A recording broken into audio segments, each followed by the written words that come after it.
High court থেকে নাকি একটা রায় এসেছে, সেটা হলো প্রথম স্ত্রীর অনুমতি না নিয়ে পুরুষেরা দ্বিতীয় বিয়ে করতে পারবেন। এই ধরনের একটি কথা একদম সোশ্যাল মিডিয়ায় দারুণভাবে ছড়িয়েছে। আর এটা নিয়ে মানুষজন যেভাবে উঠে পড়ে লেগেছে, দেখলাম তো যে একটি অংশ পুরুষের একেবারে খুব বাহবা দিচ্ছে হাইকোর্টের এই সিদ্ধান্তকে, এবং তারা খুব উচ্ছ্বসিত যে প্রথম স্ত্রীর অনুমতি ছাড়াই দ্বিতীয় স্ত্রী তারা গ্রহণ করতে পারবে, এবং তাদের যে বহুদিনের আকাঙ্ক্ষা যে এক স্ত্রীতে আর হচ্ছে না, দ্বিতীয় স্ত্রী লাগবে, দুইটা স্ত্রী লাগবে, সেই আকাঙ্ক্ষা তাদের পূরণ হতে চলেছে। এটা নিয়ে নানা কথা শোনা যাচ্ছে। আবার এর বিরুদ্ধে বেশিরভাগ দেখা যাচ্ছে নারীদের।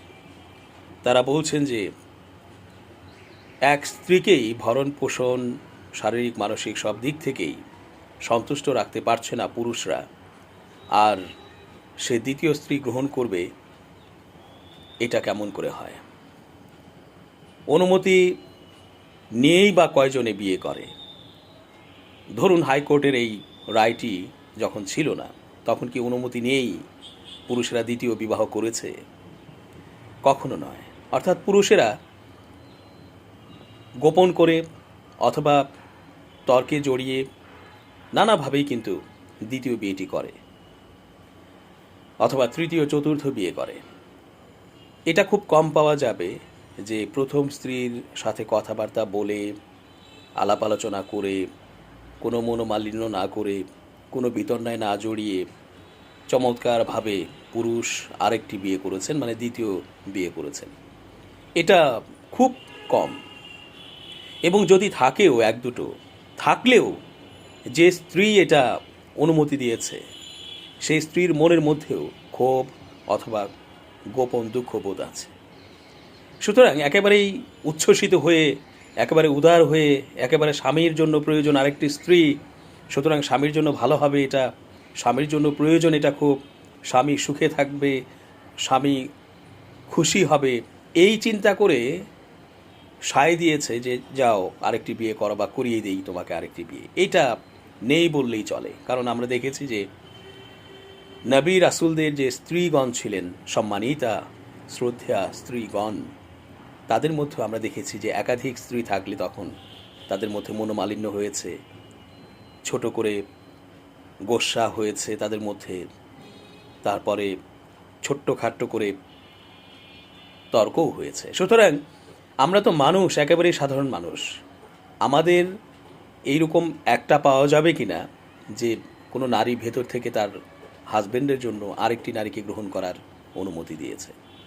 হ্যাঁ, যখন প্রথম স্ত্রীর কোনো সমস্যা থাকতে পারে, থাকে যদি, সেটা শারীরিক মানসিক যেটাই হোক, তখন হয়তো এই কারণটি দেখিয়ে হয়তো স্ত্রী বলে দিতে পারে যে তুমি আরেকটি বিয়ে করো।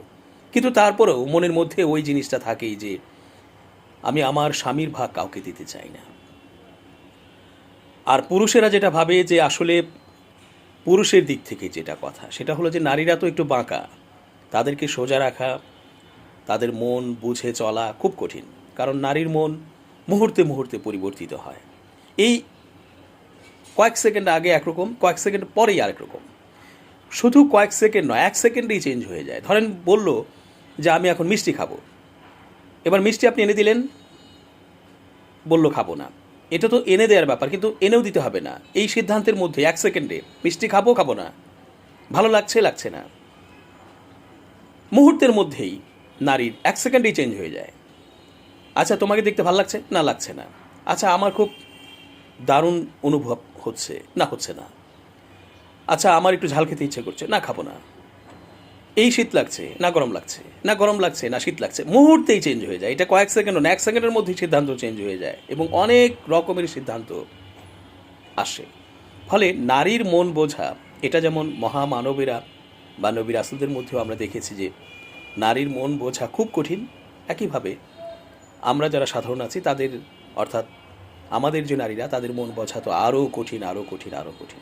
সুতরাং পুরুষেরা যতই চিন্তা করে যে আমি এই এক নারী নিয়েই সারাটা জীবন কাটাবো, কিন্তু এই সারাটা জীবন যদি 25, 30, 40, 50 বছর ধরে একটা কাপল তাদের দ্বৈত জীবন অতিবাহিত করে, তাহলে এর মধ্যে কতবার যে নিজেদের মধ্যে ঝগড়া হয়, বিবাদ হয়, মনোমালিন্য হয়, এবং কতবার যে মনে হয় যে এই বিষের সম্পর্ক থেকে মৃত্যু ছাড়া মুক্তি নেই, মৃত্যুর আগে কিভাবে মুক্তি পাওয়া যায়, এটা হয়। আবার এর মধ্যেই এই সংসার জীবনেই এত মধুর মধুর ঘটনা ঘটে যে মনে হয় পৃথিবীতে এই রকম ঘটনা আর দ্বিতীয়টি নেই, এত মধুর ঘটনা আর দ্বিতীয়টি নেই।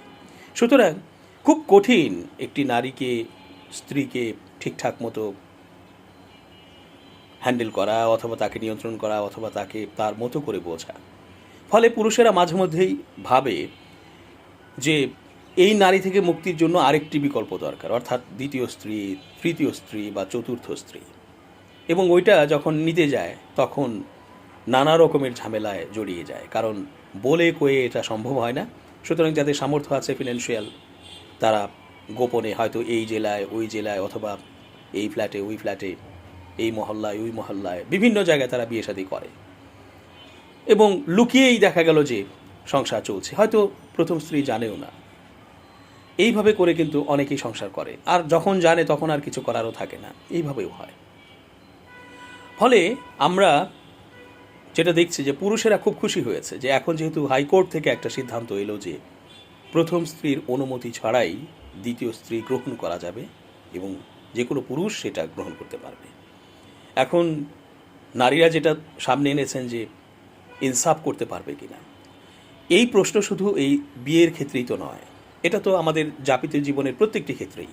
অর্থাৎ ন্যায়পরায়ণতা থাকবে কিনা, ইনসাফ থাকবে কিনা, মানুষের অধিকার নিশ্চিত করা যাবে কিনা, ন্যায়পরায়ণ থাকা যাবে কিনা, এছাড়া যা কিছু শুদ্ধ, সুন্দর, সত্য তার পক্ষেই থাকা যাবে কিনা, আইনগতভাবে ঠিক থাকা যাবে কিনা, এইগুলোই তো স্ত্রীর ক্ষেত্রে শুধু যে ইনসাফ রাখতে পারলে সে দ্বিতীয় বিয়ে করতে পারবে, ইনসাফ না রাখতে পারলে করতে পারবে না, বিষয়টা কিন্তু এরকম নয়। কারণ ইনসাফ হচ্ছে কিনা সেটা আল্লাহ ছাড়া সূক্ষ্মভাবে কেউ বিচার করতে পারবে না, চেষ্টাটা মানুষ করতে পারে। এখন মানুষ তো সেই চেষ্টা করছেই, বিয়ের বাইরে চেষ্টা করছে না। ধরুন সন্তানাদিকে আপনি টাকা পয়সা দিচ্ছেন, তার স্কুল বা বিদ্যালয়ের বা বিশ্ববিদ্যালয়ের বেতন দিচ্ছেন, টিউশন ফি দিচ্ছেন, প্রাইভেটের টাকা দিচ্ছেন, স্ত্রীকে হাত খরচ দিচ্ছেন, তাকে শাড়ি গয়না পোশাক আশাক দিচ্ছেন, পড়শিকে খাবার দিচ্ছেন বা সাহায্য করছেন, সরকারকে ট্যাক্স দিচ্ছেন, নানা রকমের যে ব্যাপারগুলো আছে, অফিসে আপনার দায়িত্ব বুঝিয়ে দিচ্ছেন, অফিস থেকে আপনি বেতন পাচ্ছেন, এবং আপনার যে করণীয় বিভিন্ন কাজগুলো আছে সেগুলো আপনি করছেন, বাবা মার প্রতি আপনি দায়িত্ব পালন করছেন, এই সবগুলোতেই তো নিখুঁতভাবে ইনসাফের একটা ব্যাপার আছে। এখন যারা পজিটিভ তারা তো চেষ্টা করে যে যতটা ইনসাফ করা যায়, ভালো করা যায়, ন্যায়পরায়ণ থাকা যায়, ন্যায়নিষ্ঠ থাকা যায়, সেটা চেষ্টা করে। আর যারা চেষ্টা করে না বা এভারেজ, তারা তো চলছে তাদের মতোই।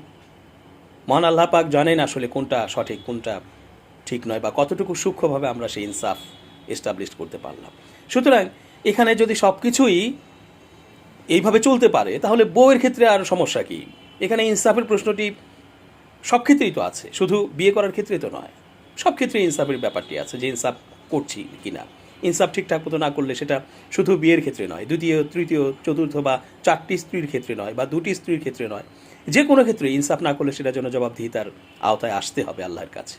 সুতরাং এই কথা বলে তো আর পার পাওয়া যাবে না যে ইনসাফ করতে পারবো কি না, যেহেতু পারবো না সেহেতু দ্বিতীয় বিয়ে করব না, বিষয়টা এরকম তো নয়। দ্বিতীয় বিয়ে করবে, তৃতীয় বিয়ে করবে, ইনসাফ করার চেষ্টা করবে। আবার যারা ইনসাফ করছে না তারা শুধু বিয়ের ক্ষেত্রে নয়, যে কোনো ক্ষেত্রেই, অফিস কাচারি বা পড়শি বা নিজের সন্তানাদি অথবা আত্মীয় স্বজন অথবা কোনো কাজে ইনসাফ করছে না, তাই বলে কি সে এগিয়ে যাচ্ছে না, সে কি কাজ করছে না? যাই হোক, তবে এটা ঠিক যে যে ব্যক্তি বা যে কাপল এই দুজনকে সহ্য করে, মেনে নিয়ে, বোঝাপড়া করে, নেগেটিভ পজিটিভ ঠিকঠাক দেখে শুনে যদি জীবনটা কাটিয়ে দেওয়া যায় তাহলে সেটা উত্তম। কারণ আজকে আপনি হয়তো যে সুখের কারণে আপনি প্রথম স্ত্রীর পাশাপাশি আরেকটি স্ত্রী রাখতে চাইছেন বা তৃতীয় স্ত্রী রাখতে চাইছেন অথবা চতুর্থ, আপনি যে ওই সুখ ওখানে পেলেও অন্য যে প্রবলেম অ্যারাইজ হবে না সেটা আপনি কিভাবে নিশ্চিত হন? দেখা গেল তৃতীয় স্ত্রীর কাছে আপনি হয়তো প্রথম স্ত্রীর কাছে যা পাননি তা পেলেন, কিন্তু এমন একটি সমস্যা সামনে এসেছে যেটা আপনার ওই পূর্বের দুই স্ত্রীর কাছে ছিল না। আবার চতুর্থ স্ত্রীর কাছে গেলেন, প্রথম দ্বিতীয় তৃতীয় স্ত্রীর যেহেতু ঝামেলা আছে কিছু ক্ষেত্রে, ওই ক্ষেত্রগুলো থেকে উত্তরণের জন্য, তো ওই চতুর্থ স্ত্রীর কাছে হয়তো সেই উত্তরণ আপনি পেলেন, সেই সুবিধা পেলেন, কিন্তু এমন একটি নতুন প্রবলেম সামনে আসলো যেটা হয়তো প্রথম দ্বিতীয় তৃতীয় স্ত্রীর কাছে ছিল না। সুতরাং আমরা এটা বলে দিতে পারি না যে আরেকটি বিয়ে করলে আপনি সুখী হয়ে গেলেন, বরং এটার পেঁয়াজ, এটার ম্যানেজমেন্ট, এটার খরচ, এটার ইনসাফ করা আরও কঠিন হয়ে যায়।